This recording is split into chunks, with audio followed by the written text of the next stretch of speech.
What's up, everyone? Welcome back to Locked On Sharks, the premier hockey podcast covering your favorite team in the Bay. May not get to say this much coming up, but the Sharks win. They beat Seattle 3-1 for the first time in franchise history. Something nobody will ever ask you is, where were you the first time San Jose beat Seattle? Because nobody will remember or care. It's Seattle. But the Sharks win. They got goals from unexpected sources. All hail King James Bible, the New Testament. There's something in there. We can workshop that. Hey, you're not supposed to talk during this, and I heard that laugh. Lots of good stuff on the other side, and JD's going to talk for 5 straight minutes about how erect he is for Scott Reedy, the apple of his eye.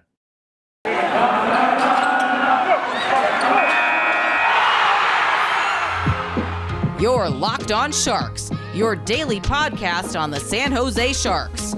Part of the Locked On Podcast Network, your team every day.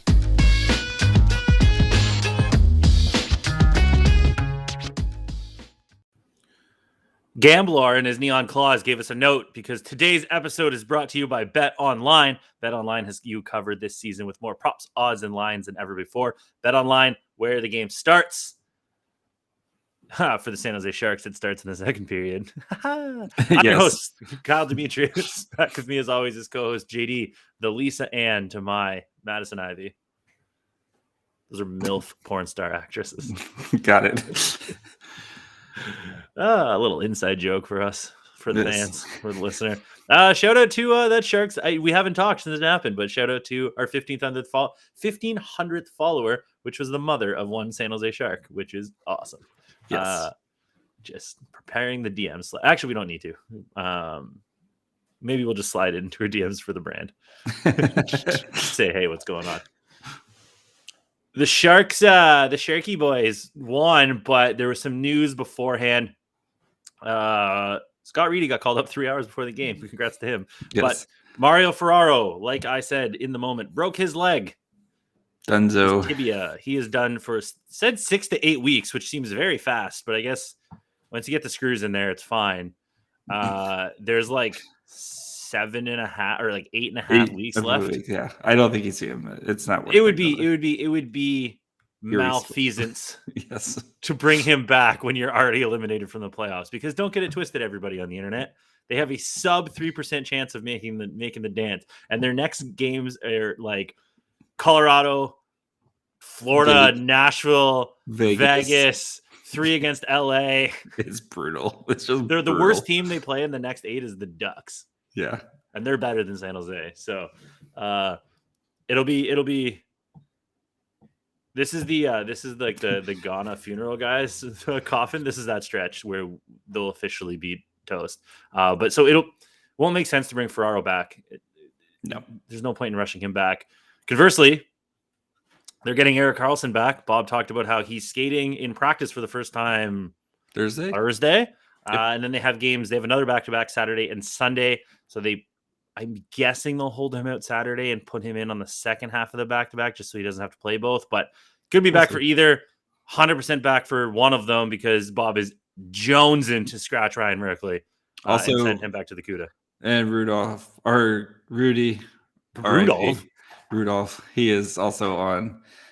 He got placed on IR today, so yeah. Do we know with what? Because he's got a lot of injuries over the last couple weeks. Upper body, I would assume it has something to do with that, where he took that hit in the ribs and he blocked a shot in the same spot. So I would assume that's probably not feeling very good. And you know how if you break a rib, there's nothing you can do about it.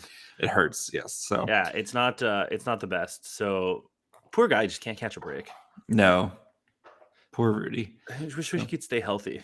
It'd be awesome. But yeah. What was no. Hold on. No. You got more? No. Screw that. We're not doing any of the capital J journalist stuff. I know that voice. I saw that look. You are the only man that has been championing one. Was he a 7th round pick? I think he was like a 4th or 5th round pick. 4th. Oh yeah, they traded up for him. I think he was like 101st or something. They traded up for him. You stuck by him at the draft. He spent like 17 years in college. He wasn't very good until his last year in college. Then you stuck by him when he signed his AHL contract. And you stuck by him when he didn't play so well at the beginning. You stuck by him in his 6-game stint with the Sharks where he didn't do anything. Then you stuck by him when he scored 20 goals in the AHL in like 30 games or something like that. And now, after all that time, through space, through the history of man, we have come, and Scott Reedy scored an NHL goal. JD, you can have the floor, and we'll take it into the ad when you're done, because this is truly your time. I did call the goal tonight too. I called the goal, just Joe Pavelski 2.0. Let's go. No, it's I mean, I know people are gonna be like, well, the big thing was like, so what, he scored in college as a senior. It's like, well, okay, cool. You scored in college as a senior, and then he came over to the Barracuda this year. And guess what? He's been the best scorer on the team. After a while, you know what? Maybe that's just who he is. He's just a guy who scores goals. And the goal he scored tonight was great, where Weatherby wins the draw, and it wasn't even like, it was just this great shot where, it wasn't like it was put straight onto his stick. Like, he had to go grab it, reach for it, and then just makes it, it finds its way through the traffic. And yeah, Scott Reedy, there might be something there. I'm just saying there might be something there with Scott Reedy. So Built Bars are pretty cool. Yes. And the thing about them is that they are covered in 100% real chocolate. So you don't have to worry about thinking, protein bar. Don't really like that. They taste like chalk. They taste like chemicals. Peanut butter, it doesn't really taste anything like peanut butter when you get a protein bar. Mint, just way too much mint to protein balance. It's just not good. But with Built Bars, you don't have to worry about that because they do taste like chocolate bars. And they have dope flavors. You got all your traditionals, your chocolate, your double chocolate, your peanut butter chocolate. I think they got a mint, but then they got coconut brownie. They got cherry barcia. They have all sorts of new flavors all the time. The holidays are coming up. Peeps flavored. Come on, Built Bar. Also, Built Bar. Haven't got every holiday, every new promotion. We always get a little box. Where's my little box? I would like it. Gimme. I need some Built Bars. And if you don't really like protein bars all that much, they are the first ever protein-infused marshmallow bar as well, if you want to try those out. And JD and I can both attest. It's really just marshmallow covered, again, in 100% real chocolate. And the cool thing there is that they actually have better flavors because they have the cinnamon churro, which absolutely rules. It's by far the best flavor, I think, of the spectrum. Coconut brownie is good, too. They also have coconut marshmallow. They have banana cream pie. JD loves a cream pie. Key lime, banana, various others. There's always going to be a flavor for you. And the thing is, when you get them, you don't have to worry about they're bad and full of unwanted things in there because most Built Bars only contain 130 calories, 4 grams of sugar, 4 net carbs, and 17 grams of protein. When you compare that to your traditional chocolate bar, which usually has 240 calories, 30 grams of sugar, and dozens of net carbs. So you're making a good choice, especially if you're still going on New Year, New Me. Summer bod coming up. You got to get that going. If you don't have kids or any dependents, it's probably a little bit easier to get going. JD went to the trampoline park yesterday and injured himself 45 times, but he fueled up with Built Bars after so he can come back and do the pod today. So go to built.com, use promo code LOCKED15, which is down here, and get 15% off your order. Use promo code LOCKED15, LOCKED15 for 15% off at built.com. Scott Reedy, professional goal scorer. Yeah. So he's for sure getting scratched next game, right? Well, the quotes, the only reason he played is because I guess Dahlen was actually sick. So that just came out like literally sick. Yeah. So he was just hanging around at home and then got called in. But I don't know. Is it because the Weatherby Reedy Gadovich line is just too handsome to place on the ice at any time? It's too handsome of a line. We can do more handsome though. Yeah. Gadovich out. Gadovich out. Not sorry, Dahlen. Not you. Yeah. You can't do Timo. It can't be Timo. You can be Timo. What do you mean? Well, no, because you can't put Timo on the fourth line. But the other guys play on the first line. Oh, there you go. Look at the Lord had 2 assists, I think, tonight. He did. As soon as Reedy went down, that line was cooking. I mean, it makes sense. As much as Jeff VL brings a bunch of different aspects that are not including offense, he's just not it. He has a very specialized role. So getting him off that line and putting on Scott Reedy, who's going to dig and work and shoot the puck and stuff like that, is, I think, much better. My kingdom for a Dahlen, Weatherby, Reedy line, that would be sick. That would, yeah. So they could trade for somebody more handsome. Get some more handsome. I don't know who else. It's not. The Sharks aren't really a bunch of lookers. Now that I'm going through it, it's really Timo. Timo and does the Lord. Timo pulls a lot of weight on that. Yeah. So, and Erik Karlsson. Yes. Jakes. Also scoring tonight, Jonah Gadjevich. Good for him. Good for him. Yeah, he he's worked hard scored. all year. He's not going to show that one to his kids. I would. When you watch the replay, he's looking like up and then looks down and is spinning at the same time, and it goes in, and you can tell that he doesn't know he put it in because he does the like flail your stick thing to try to hit it in. It was good times, but hey, he scored. He's been close this year so many times. Yeah. So good to see. And again, the Lord, we're just working it, baby. It's nice. So lots of good things. The Dzing God. Yes, I love how we're just not talking about the Boston game. What game? Oh, well, we're gonna talk about the Seattle game first. What? Yeah. This last segment will be the sad segment. The sad segment. Sadment. Yeah. Let's talk about the good things first. Yeah, the Zingod scored. It was the worst goal, but who cares? Yeah. Well, that was a nice tic-tac-toe goal. That was fine. It was like along the ice. It looked like he missed it. Hey, they don't ask Cal. They ask how many. Yep. Jeremy Roenick famously scored his 500th goal like off the glass on an empty net or something like that. So who cares? Yeah.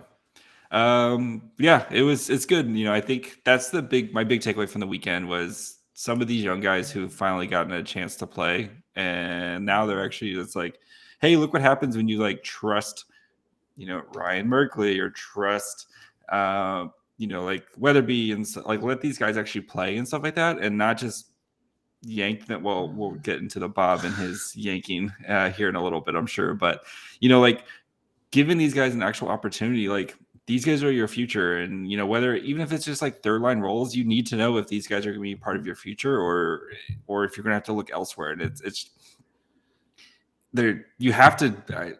Yes, they have a 3% chance, but the rest of the season is about development, and I don't care about wins and stuff. I just want to watch young guys actually playing. Like when Ryan, we'll start the Ryan Merkley talk right now. Like when Ryan Merkley in the game tonight on the power play, and he just like, oh, I'm gonna skirt through down into the corner, and then I'm gonna pass it, and I think it was Reedy was on the other side, and almost like it was a great chance there that they just weren't able to get.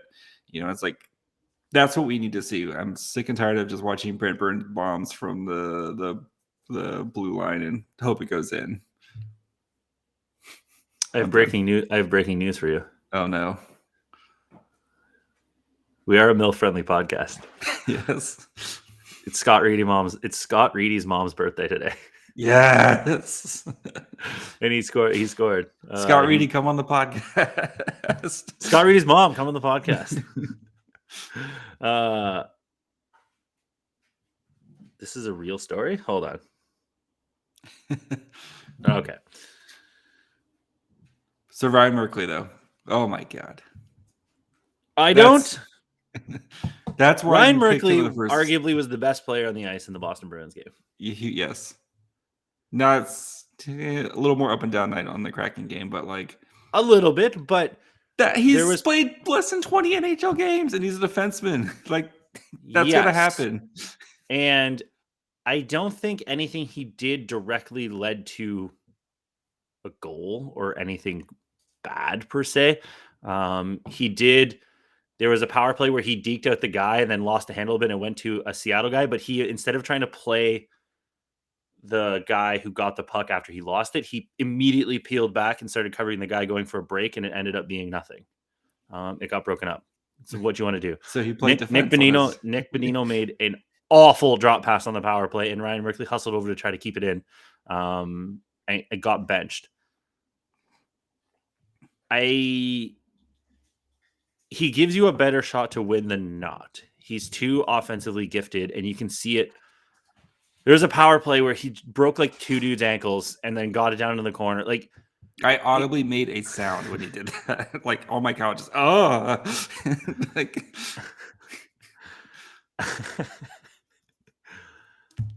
you can't bench a guy after every tiny error. There's holding people accountable and there's teaching them the right ways. But in a game where you need goals in like Boston for sure, you got to maybe go afterwards and have a special session with him and be like, hey, and they may be doing that. But in the game, Ryan Merkley dives to save it on the power play, and then he's skating back and the camera was on him. and something is said, because you can see him then look over and then turn off and go to the bench, and he sits down on the bench and then punches the glass beside him because he was mad. You can't just you just can't bench a guy every single time he makes an error. Like, that's not development. That's not, and it's not even like he's playing really bad. No, he's playing well. So, like, I wonder what the hockey stat card says tonight. I know it's not the it end wasn't all very be all, good tonight. Yeah. Well, nobody was good. That's the thing too, is that, like, holding one guy Jasper accountable for good. the sins, holding one guy accountable for the sins of an entire team is just silly. Yeah. It makes no sense. Like you said, it's not development. If, like, how are these guys supposed to learn and get better? It's like, so then they're going to be scared to not make a mistake, and then they're not going to play up to their full potential because they're scared of not making a mistake. And, it's like, again, right now, the rest of the season is just about development and trying to find out what you have in these guys, especially a guy like Merkley, who you spent a first-round pick on, and we've been waiting and waiting and waiting for Merkley to actually see him. And you see these flashes of brilliance, and it's like, okay, yes, I know he has to work on his defensive stuff, and like, it's not like he's not trying. He's trying, and he'll learn to rein in when not to, like, okay, it's like, if I make that pinch, I know, okay, I can't do that next time. And it's like, if he's continually making the same mistakes, that's one thing. But if it's like, if he learns from it, and and he's still trying to create offense, that's another thing. But it's just, that's the frustrating part, where it's like, as soon as this is our thing with Dahlin too, where it's like, how is he supposed to get better when you scratch him or you put him down to the fourth line and have to go play with Gadovich and Veal or whoever? And it's just like, that's not good development. Yeah, the Bob thing. So sick when Merkley made a mistake and Bob benched him for the entire power play. Oh, yeah. And just let Brent Burns do it. It's so random. We will not kowtow to authority. That's the stupidest way to live your life. Just because they're in hockey doesn't mean that they know end all be all. Pierre Maguire's in hockey and Peter Chiarelli's a GM. Does it mean that they're good at evaluating people? No. You got to question them. Brent Burns played 26 minutes tonight. That's actually less than I thought. Yeah. Middleton, where's Middleton? Middleton only played 18-13. Oh, he did sit. He did fight. He did. Yes. Also, Jake Middleton, you are too important to be fighting dudes right now. Yeah, that's the thing. Is that, first of all, don't use the word bud to a Canadian. That just means you want to fight. All right, bud. Like, it's actually insulting. Yeah. Yes, Middleton will stand up for himself and still thinks he's got to scrap it out and things like that. It's a great mentality to have, and he's going to stand up for his teammates. And I understand that. You're too important, Middleton. Yes. Somebody needs to sit down with Middleton, yes. Bugner, McLean. They just have a Nabokov, chart that says, I don't care. It's got Ferraro with a cross through it. It's got Knizhov with a cross through it. It's got Erik Karlsson with a cross through it. And be like, dude, I need you out there. Yes, exactly. It should be that easy. But somebody's just got to sit down with him and be like, listen, A, you've had a bunch of concussions. Like, that's bad. But B, yes, you don't need to take up these fights. Obviously, if there's something very egregious happening and somebody needs to fight, that's one thing. But he laid down a hard hit, I think, on Mason Appleton or something like that. It was a perfectly fine hit. Perfectly cromulent hit. Yes, there was nothing illegal about it, and the play went on. Yeah. And then Lauzon was like, you got to fight me. And he's like, okay, you don't have to accept that fight. You can turn it down or have Jeff Veal fight. Jeff Veal's on the ice. On the ice. So, like, Middleton, somebody maybe just needs to say Middleton, be like, hey, we know you're going to stand up for your teammates, but you have to pick and choose where you're doing it. You're too important, and you've become kind of a solid top 4 D-man for the Sharks. Which is something we never thought we would say. No, it's insane. It's an insane sentence to say. So it's not that he took up the fight, that, like, somebody needs to talk to him and do it, especially when VL's on the ice. Yes. So, I don't know. Betting. Is it gambler time? It's gambling time. All right. Football's over. And we're sad, but basketball's in full. Yes, football's over. Basketball is in full swing with both pro and college hoops. March Madness right around the corner. So from all the latest odds, totals, player performance props to where the next coach will be fired, BetOnline.net is the #1 spot for your sports betting needs. BetOnline remains the best spot for your sports scores, podcasts, other than this amazing podcast, and news this season. It's not just basketball. BetOnline's got you covered for hockey, boxing, and UFC. So head over to their website today or use your mobile device to learn more about the trends in action. BetOnline, where the game starts. Should we talk about James Reimer? Oh, Jesus. Poor guys, dude. He is basically Jesus, right? So James Reimer, I'm going to go through the shots the past couple of games. So 40 shots against the Kraken. The Kraken in their amazing offense, 40 shots. He had That's just an indictment on the Sharks as well. That's Yes. so bad. Against the Bruins, 37 shots. Where they scored on 3.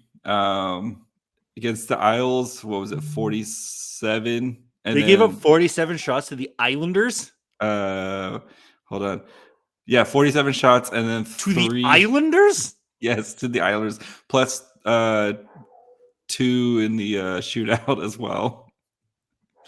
The Ducks, he had only 29. The Sharks actually outshot the Ducks that game, 29. But they still lost. Yeah, they lose every game. It's insane what James Reimer is going through right now. So he started 12 in a row. And the broadcast kept talking about how 35 this is his longest Vegas. streak. We're done here with so many shots. The broadcast kept talking and being all happy-go-lucky about how this isn't even his longest start streak. Bob started him 17 games in Florida. It's like, take a think. This isn't good. It's very Australian of me. It's so bad. The Sharks 5-on-5 play is so atrocious right now. Like in the pregame, I'm not done with Reimer. Oh, sorry. He's like 35 years old. Why are you starting him 12? Like this is so the next upcoming games. Hold on, I'm just gonna spell it out right now because we keep alluding to it. I have a picture in the month of March until March 18th. Knights, Predators, Ducks back-to-back, Kings, Panthers, Kings, Avalanche. What game do you think in that stretch you're going to be like, you know what? Zach Sawchenko needs to get a start. Tonight was the night. And if you're not going to start Sawchenko against the Islanders and you're not going to start him on the second night of a back-to-back against one of the worst teams in the league, then you're not going to start Zach Sawchenko. And if you do, that is malpractice because look at that schedule. They're hoping Aiden Hill's back at some point. So what if he's not? Oh my God. That's 8 games. So you're going to play James Reimer 20 games in a row? You're just pumping up his trade value. dude's gonna fall apart. I know you said ride him to as good as he's been. Like, let's be honest, the Sharks don't win tonight without him. Oh, the Sharks don't win in the first period, and the Sharks scored on their third goal by accident. Yeah, the third shot. Yeah, by accident. Luckily, Philip Grubauer has just been total poo this entire season. Yeah, James Reimer. If the Sharks didn't have James Reimer this season, they would be like Habs, Yotes bad. Like that's how bad this team would be. Like, yeah, James Reimer deserves a statue built out in front of the SAB Center for what he's done this year. It's a 2-part statue because 2016 he went 8-0 down the stretch and gave Marty the time off. Remember Martin Jones? He gave him the time off to recover, and then Martin Jones went Super Saiyan in the playoffs. Yeah. James Reimer, I love James Reimer and watching him play goalie, even though he hunches really weird. The sausage daddy. Sausage so daddy, strange. baby. Also, tonight he was rolling around a lot more, like just in random spots. Yeah. It was really strange. But anyway, you got to start. You got to give him a break, man. He's going to fall apart. I just don't understand the reasoning on the second night of a back-to-back. You start James Reimer because you really needed a win against Seattle. But the 3%, Kyle, have you thought about the 3% chance? Buddy, I would love to see, you know how they always shit on stats people, which I do too. I think stats people are kind of nerds, but the stats people where they're like, oh, we have private data. I wonder if the private data has a different percentage. It's less. The standings math seems pretty cut and dry when you get into it. It's like, well, it's a couple outcomes and that's it. Who's the other person we're going to talk about for James Reimer? Oh, the 5-on-5 play. The 5-on-5 play has been... Sharks are horrendous at 5-on-5. So bad. And like tonight on the broadcast before the game, they were like, yeah, you know, that 4-minute power play where they didn't score was really, you know, put them in a hole. And it's like, how about yeah, it's like, what is it? They scored 5 goals since the All-Star break at 5-on-5. So, but yeah, before tonight, they added all 3 of their goals tonight were even strength goals, but that's so 8 even strength goals in 7 games since the All-Star break now. Is one a game good? No. No, it is not. This is the thing. This is the thing is that it's awesome for Reedy, and we started the podcast with Reedy and Gadjevich and all the cool stuff that has happened. It's hard to ignore how bad this team is just under the surface. Yeah, when like you're getting outshot by the Kraken, like, and it's not just like, okay, it's like 25-24. They're putting up 40 shots. The Kraken putting up 40 shots. They had the Islanders put up 47, and the Islanders don't shoot.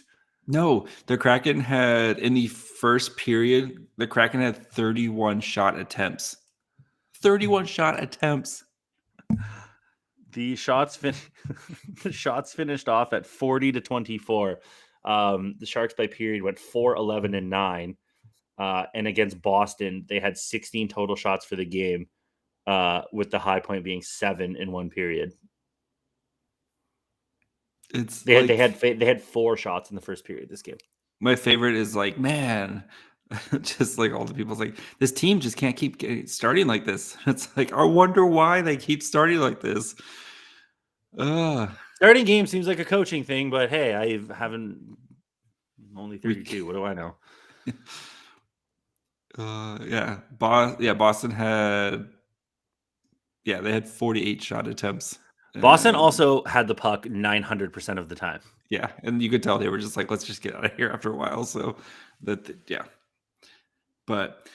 yeah, the underlying 5-on-5, the 5-on-5 numbers are just atrocious right now, and that's the thing. That's the thing that sinks you, because argument's sake, the Sharks go on a little heater here, or something happens and they make the playoffs. We're doing a thought. We're suspending disbelief here. It's like watching a cartoon. Or they come back with the same team next year and like, we're going to be a playoff team. Anyway, we're looking forward to the playoffs. Tough games in March and April. You can't win without 5-on-5 play. The calls go away in the playoffs. Like, there's far less power plays. Yeah, and you can't use your penalty kill to your advantage. Yeah, you spend 80% of the game, 90% of the game, 90% of 5-on-5. Yeah. It's like, the 5-on-5 play just absolutely cratering and taking a shit is very concerning, because that's systems failure, that's player failure. I don't know, like, that's a lot of different things. Lineups. Scott Reedy got demoted after the first period tonight to the fourth line. Oh, what? For what? The only change they made between periods was benching or putting Scott Reedy on the fourth line. That's it. And they moved VL up so to make a super line of VL, Bonino, Nieto. Whew. Boy, if that doesn't get your juices flowing, I don't know what will. The all O line. That's the O line. I don't know. The O line. I don't know. I'm still shocked. Yellow? Yellow, yeah. Jeffrey. The hell's a yellow? I don't know. Scratch that. Try again. Yes. Come back. I will. I'm still just. How was your trampoline? JD, really, that story earlier, JD, if you skip the ads, JD really did go to the trampoline thing yesterday, and he was sending me one-word answers. It was really weird. Like when like somebody's mad at you and they send you like one-word answers, I was like, what is wrong with him? And then like 2 hours later, JD sends me, I went to the trampoline park with my kids for 2 hours and I'm dead. And then sends me a picture of an icy hot patch, a liquid IV thing, and like a Gatorade. Yeah, it was exhausting. But Coach JD did not play coach's decision, bracket old and busted. Yes. Yeah, I'm glad we did a podcast last night. So but Dakota is here. She says hi. What's up, Dakota? We're almost done. Yeah, so just the 5-on-5 play is just so. If James Reimer has masked so many flaws on this team, it's insane what he's doing. So yeah, all hail James Reimer. Get the hell out of here. Can we get a third for you, James Reimer? Did they change James Reimer? He'll get more. I saw you interacting with somebody. Yeah. If they get what they got for Devin Dubnyk, I would be insulted and shocked. Yeah. They should just keep him. He's got to get a second. Get just seconds for Jimmy Reimer. Do you think he goes by Jim? James. Yeah.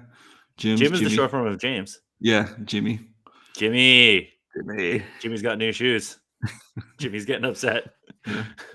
Good Seinfeld jokes. We cross multitudes here. We have layers. If you'd like to talk to us on the internet, the dog is done now. If you'd like to talk to us on the internet, Twitter, Facebook, Instagram, Locked on Sharks, all three. JD mans the Facebook and the Instagram. We both man the Twitter. The Twitter, the Facebook, and the Instagram. Yes. I'm speaking like JD's people now. It's because you're old. Do you think people think that we're actually mean to each other off air? Like when I tweet from the main account at you? I don't know. I don't know. It's really funny though. Yesterday's shushy was really the high point. Anyway, you can always get at us, message us on any of those. We'll respond. JD puts up all the work in all of our episodes, and YouTube's drop there. So whichever one's your preferred method of following us or interacting with us, do that. YouTube, if they want to watch us, you can do that at Locked On Sharks. We're slowly ticking up. We're over 600 now. 9 away from 600. So okay, so 591. Yep. Neat. Keep doing that. JD is now podcasting in reverse, so now you can see his living room rather than his kitchen. It's pretty cool. Yeah. I'm assuming he had no hand in designing any of it. I did take the picture right here. Oh, nice! Congrats. Yeah, what's the picture of? It's of Half Dome. So what's Half Dome? It's like one of the famous national monument at. Not everybody cares about America, John. At Yosemite. So. Oh, yeah. Okay. That's cool. So then there's pictures of my kids up there too. So, but yeah, there you go. JD and I have the same blinds. Whoever guy said I need to get curtains, we got the same blinds going on. We got the same blinds. You can see my Christmas card, which I haven't gotten rid of yet. Yeah. And you can see my Peloton. Mm-hmm. Email lockedonsharks@gmail.com. We got one. I'm gonna read it later. I opened it, immediately shut it. Oh, I think we got some sort of unhinged email. Hold on here. Oh, boy, hold on. I got unhinged in a good way or unhinged and just yelling at us? I can't remember. I remember opening it. I remember opening it and closing it. Well, you dig that out. Kyle is at Kyle Demetrius. I'm at my fry hole. Thank you for making us your first listen. Go check out Locked On Fantasy Hockey or Locked On Bets or Locked On Vegas Gold Knights, who will actually be seeing tomorrow. So, and Kyle's going to read an email now. So no, I'm not. It's too long. You're not? It's too long. It's too long. But okay. I'll tell you to go listen to Locked On Tigers. Is that a thing? Sure. There's like 50 Tigers teams. What Tigers? Detroit. There you go. The baseball team. Detroit Tigers. Yeah. There's a lot Clemson of the Tigers? Clemson, LSU. Yeah, there's a bajillion Tigers. LSU's the Tigers? Mm-hmm. No. Yes. You think they'd be something like Frenchie? Well, they Tiger. I feel like LSU never gets called the Tiger. No, colleges. Some colleges go by their nickname, and some colleges just go by the like Stanford. Yeah, Cardinals. Yeah, but nobody calls them the Cardinals. No, yeah, exactly. That's what I'm saying. Like LSU is just LSU. USC. Well, no, USC goes both ways. But it's the Trojans, yeah. But then some of them are just like the Ducks would be. Oregon goes by the Ducks, the Longhorns. Mm-hmm. I don't know. Michigan, even Michigan too. Like they don't really go by Wolverines. Nobody. Yeah, calls it's like that. they just call Michigan. It's like 90%. Anyway, did you see that somebody did a fake Michigan? A fake again?